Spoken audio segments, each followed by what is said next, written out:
करते हैं खबरों का। देखिए, महिला सुरक्षा, शिक्षा के अधिकार और आधी आबादी के सपनों को नया हौसला देने के लिए आज पुणे का ऐतिहासिक AISSMS कॉलेज परिसर एक बड़े राजनीतिक और सामाजिक मंच का गवाह बनने जा रहा है। देश की सांस्कृतिक और शैक्षणिक राजधानी पुणे में आज छात्रों की गूंज कार्यक्रम के तहत केवल महिलाओं और छात्राओं की एक विशाल रैली का आयोजन किया जा रहा है और इस बेहद खास और भव्य कार्यक्रम में शाम ठीक 5 बजे लोकसभा में नेता प्रतिपक्ष राहुल गांधी मुख्य अतिथि के रूप में शिरकत करेंगे। इस मंच की सबसे अनोखी बात यह होगी कि राहुल गांधी कोई पारंपरिक राजनीतिक भाषण देने की बजाय सीधे छात्राओं और युवा महिलाओं के बीच बैठेंगे और उनकी समस्याओं, सुरक्षा संबंधित चिंताओं, करियर की चुनौतियों और देश के भावी विजन पर उनकी सीधी राय सुनेंगे।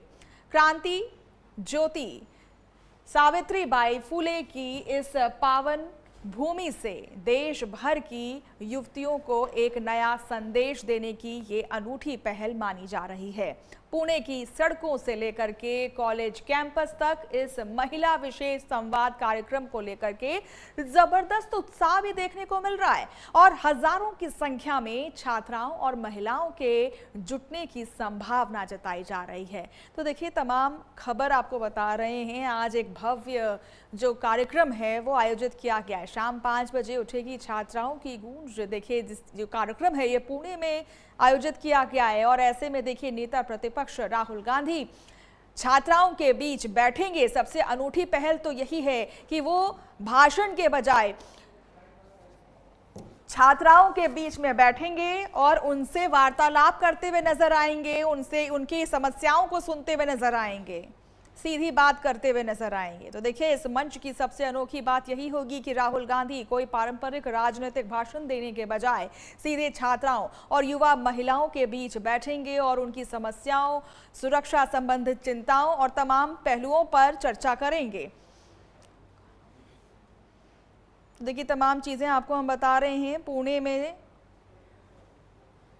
और इस खबर पर हम चर्चा भी करने वाले हैं। हमारे साथ गेस्ट पैनल जुड़ चुके हैं राम कुमार पाल, प्रवक्ता बीजेपी से, और जितेंद्र यादव, प्रवक्ता कांग्रेस से। बहुत बहुत शुक्रिया सर हमारे साथ जुड़ने के लिए। आपसे हम चर्चा करेंगे इस खबर पर। सबसे पहले मैं चलूंगी जितेंद्र यादव जी के पास, जो प्रवक्ता हैं कांग्रेस से। जितेंद्र जी, जिस तरीके से ये भव्य कार्यक्रम का आयोजन किया गया है, आखिर संदेश क्या है? और देखिए, एक अनूठी पहल भी देखने को मिल रही है कांग्रेस के द्वारा। कोई पारंपरिक भाषण नहीं देखने को मिलेगा। यहां पर राहुल गांधी खुद उन छात्रों के संग बैठेंगे, उनसे बातचीत करते हुए नजर आएंगे, उनकी समस्याओं को सुनते हुए नजर आएंगे। तो कहीं ना कहीं ये अनूठी पहल देखने को मिल रही है। जिस तरीके के संवाद की जरूरत कई दिनों से चल रही थी छात्रों के साथ, अब वो पूरा करते हुए नजर आ रहे हैं।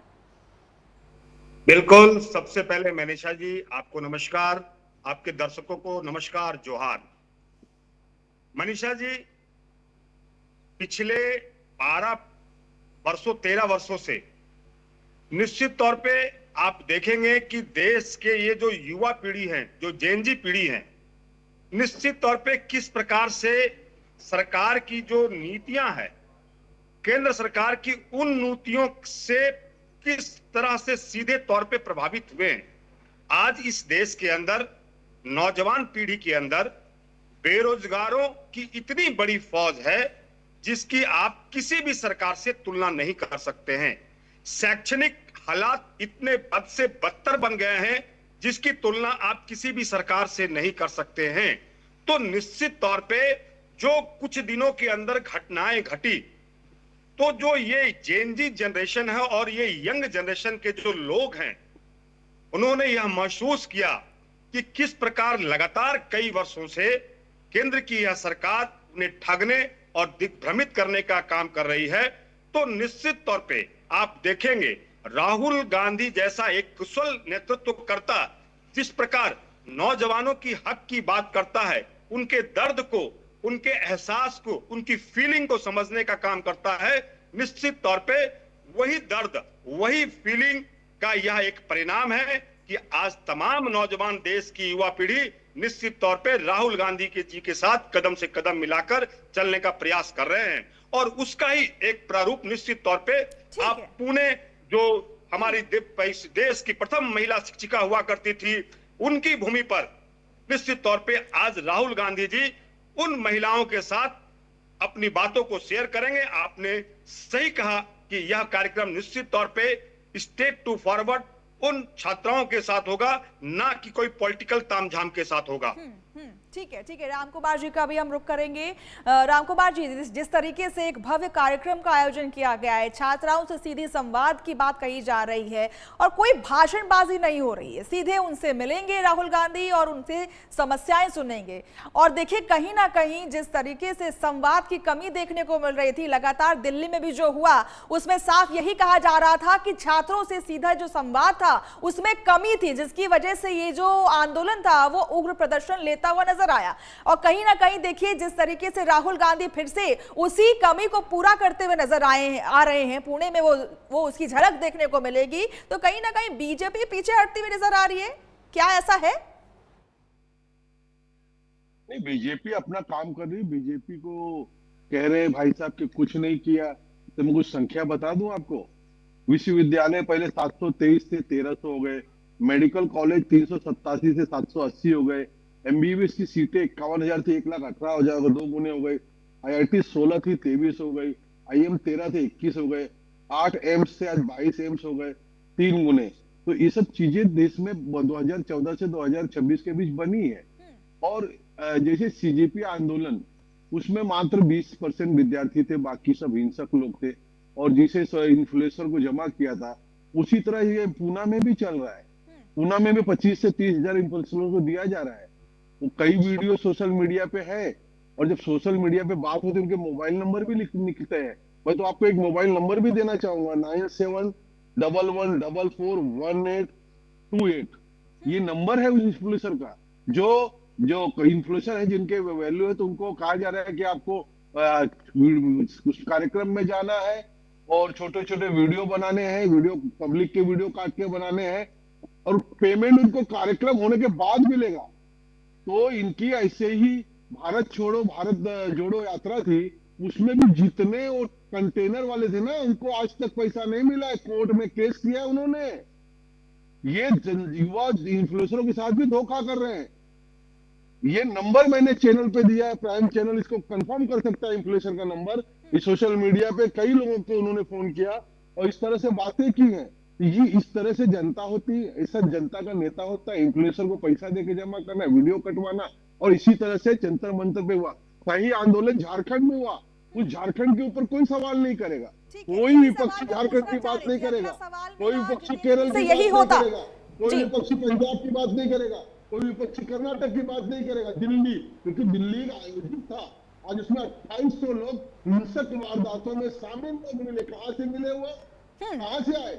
और 190 के ऊपर पुलिस वालों को मारा गया, पत्रकारों को मारा गया, उसको आप कहोगे सही आंदोलन है? ठीक है, इसका जवाब मैं जितेंद्र जी से ले लेती हूँ। जितेंद्र जी, आपसे सवाल ये रहेगा कि जिस तरीके से झारखंड में प्रदर्शन देखने को मिला, काफी शांतिपूर्वक छात्र वहां पर प्रदर्शन करते हुए नजर आ रहे थे, इतने दिनों से वो करते आ रहे थे, राहुल गांधी वहां नहीं पहुंचे और उसी समय जब छात्रों को पीटा जा रहा था तब राहुल गांधी प्रयागराज में छात्रों की गूंज कार्यक्रम को करवाने की बात कर रहे थे। हालांकि उन्हें परमिशन नहीं मिला था, लेकिन वहां पर वो उग्र दिखाई दे रहे थे। लेकिन सवाल यही उठता है कि जहां पर आग लगी थी, आखिर दमकल विभाग वहां क्यों नहीं पहुंचा? आपकी सरकार है वहां पर, आपकी जिम्मेदारी बनती थी कि राहुल गांधी वहां पर मौजूद होते। आप दूसरे राज्यों में जाकर के छात्रों की गूंज, मैं कह रही हूं बहुत ही वेलकमिंग ये स्टेप है, लेकिन क्या आपको नहीं लगता कि राहुल गांधी को वहां पर मौजूद रहना चाहिए था? बिल्कुल मनीषा जी, सबसे पहले तो हमारे भाजपा के हमारे मित्र ने जो बातें कही, मैं पहले उनका जवाब दे देता हूं जी। उन्होंने जितनी भी बातें कही, लेकिन सवाल यहाँ बातें नौजवान छात्रों के ऊपर हो रही है। लेकिन हमारा प्रश्न यह है कि क्या वो बताएं कि पिछले 12 साल में कितने नौजवानों को उन्होंने रोजगार दिया? उनके 2 करोड़ लोगों के रोजगार का वादा क्या हुआ? वो टैंकर्स की बात कर रहे थे, कंटेनर्स की बात कर रहे थे, इन्फ्लुएंसर की बात कर रहे थे, नीरव मोदी पर वो जवाब दे दे, लाखों हजारों करोड़ों लोगों की चंदा चोरी का हिसाब दे दे, तो मैं स्पष्ट कहता हूं कि इनका कोई जवाब इनके ऊपर नहीं होगा। और जहां तक बात रही छात्रों की, तो छात्रों की सुविधाओं से इनको कोई लेना देना नहीं है। छात्रों की जो जो जो उनकी रोजगार की समस्याएं हैं, जो उनकी शिक्षा की समस्याएं हैं, जो उनकी पेपर लीक्स की समस्याएं हैं, भारतीय जनता पार्टी को इस पर कहीं लेना देना नहीं है। नतीजन यह देश देख रहा है। जहां तक मनीषा जी आपने कहा झारखंड के अंदर निश्चित तौर पे राहुल गांधी जी पूरी तौर से संवेदनशीलता के साथ झारखंड के आंदोलन पर अपनी नजरें को वो जमाए हुए थे। और आपने देखा होगा कि राहुल गांधी जी के माध्यम से लगातार कांग्रेस के मंत्री, कांग्रेस के विधायक, कांग्रेस के लीडर धरना स्थल पर छात्रों के साथ जाकर के निश्चित तौर पे अपनी कोऑर्डिनेशन क्रिएट कर रहे थे। अंततः आपने देखा होगा, जितेंद्र जी, बस सिंपल एक मिनट में खत्म करता हूं, ठीक है, बस एक मिनट में खत्म करता हूं। जी जी। आपने देखा होगा राहुल गांधी जी ने पूरी संजीदगी के साथ राज्य सरकार को पत्र लिखा। पत्र में उन्होंने स्पष्ट किया कि कांग्रेस की आइडियोलॉजी निश्चित तौर पे छात्रों के साथ है। और नतीजा आपने देखा होगा कि हेमंत सरकार अपने कैबिनेट मंत्रियों के साथ एक ऐतिहासिक निर्णय लिया और छात्रों के हक में निश्चित तौर पे उन्होंने फैसला किया। तो ये क्या बात करेंगे, ये ठीक है, 10 ठीक है सर, ठीक है, ठीक है, जंतर मंतर पर ठीक है, उन्होंने पत्र लिखा, तमाम बातें। किसी नेता ने जंतर मंतर पर जाने का प्रयास किया, मैं मानने को तैयार हूं सर, आपकी पूरी बात मैं मान रही हूं, लेकिन आपसे मैं यही पूछना चाह रही हूं कि जिस तरीके से जिस दिन जहां पर छात्र पिट रहे थे झारखंड में, वो उसी दिन प्रयागराज में छात्रों की गूंज कार्यक्रम करना चाह रहे थे। ये कहां का इंसाफ है, आप जरा बताइएगा कि जहां पर छात्र पिट रहे हैं आप वहां ना जाकर के, दिल्ली से आप प्रयागराज जाते हैं, प्रयागराज से आप पुणे जाते हैं, लेकिन आप अपने ही क्षेत्र में नहीं जा पा रहे हैं। आखिर कहां परेशानी आ रही है? बिल्कुल कहीं कोई परेशानी नहीं थी मनीषा जी। राहुल जी के जितने भी लोग थे निश्चित तौर पे झारखंड के छात्रों के साथ उस आंदोलन में खड़े थे। लेकिन आपको मैं यह संज्ञान दिलाता हूं, और आपने मीडिया के माध्यम से देखा भी होगा कि उस आंदोलन के उस दिन भारतीय जनता पार्टी के लोग विभिन्न प्रदेशों के से लोग आउटसाइडर लेकर के आए थे और जानबूझ करके उस आंदोलन को उन्होंने खराब करने का काम किया। झारखंड में आप कह रहे हैं कि बाहर के लोग लाए गए थे, और वही बात आपकी जो दिल्ली में है पलट जाती है। यही बात दिल्ली में आपके लिए पूरी स्थिति पलट जाती है सर। मनीषा जी इसके साक्ष्य हैं। और छात्र जो आंदोलन कर रहे थे उन्होंने बड़ी मुखरता के साथ किया कि हम लोग एक पॉजिटिव वे में आंदोलन कर रहे थे। झारखंड में ना किसी भी बाहरी शक्ति को आने नहीं दिया मंचों पर। जिस तरीके से तमाम जो नारे लगे थे दिल्ली में, झारखंड में एक भी नारे लगने नहीं दिए वहां पर। तो आप क्या बात कर रहे हैं इंक्लूजन का सर? बिल्कुल उसके फुटेज है। बंगाल से छात्र जिस तरीके से, जिस तर्ज पर बंगाल, माफ कीजिएगा सर, जिस तरीके से यहाँ पर दिल्ली में तमाम बयानबाजी हुई थी, छात्रों का मुद्दा तो वहां पे दिख ही नहीं रहा था। I am so sorry to say this sir, लेकिन वहां पर कई सारे ऐसे मुद्दे थे, कई सारे ऐसे नारे लगाए जा रहे थे जिसकी जरूरत वहां पर नहीं थी। और वहीं पर झारखंड में बच्चों ने वैसे ही नारे लगाने की कोशिश की, दूसरे लोगों ने, तो उन्होंने वहां से खदेड़ दिया उन सभी को। तो सर वहां पर मुझे नहीं लगता कि बाहरी शक्तियों का प्रयोग किया गया है। लेकिन इसका जवाब मैं राम कुमार जी से लूंगी। जिस तरीके से कहा जा रहा है कि बीजेपी बच्चों की जो आवाज है उनको सुनने में असमर्थ हो रही है, ऐसा कह रहे हैं, तभी क्या बोलते हैं इतनी सारी परेशानियां देखने को मिल रही है।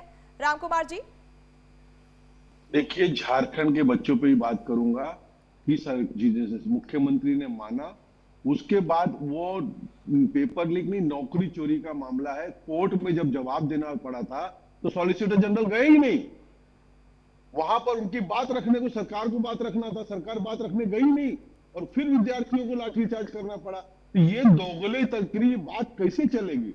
आपने एक बार मान लिया, मान के फिर जाके कोर्ट में क्यों नहीं अपने सॉलिसिटर जनरल को खड़ा किया? बात क्यों नहीं पक्ष की रखी?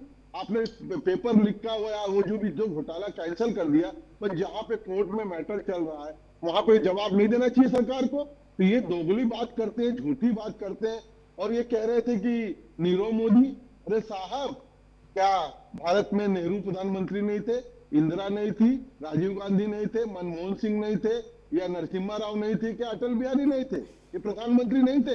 सिर्फ प्रधानमंत्री मनमोहन सिंह चिदंबरम मुख्यमंत्री अपना वित्त मंत्री थे साहब।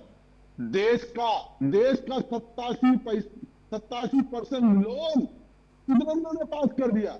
इसके पहले के किसी भी प्रधानमंत्री ने, एक रेशियो होता है, एक हिस्सा लोन दिया जाएगा, एक हिस्सा ठीक है, बहुत बहुत शुक्रिया आप दोनों का हमारे साथ जुड़ने के लिए, तमाम जानकारी हमसे साझा करने के लिए। रुकेंगे एक छोटे से ब्रेक के लिए, कहीं मत जाइएगा, आप बनी रहें प्राइम न्यूज के साथ।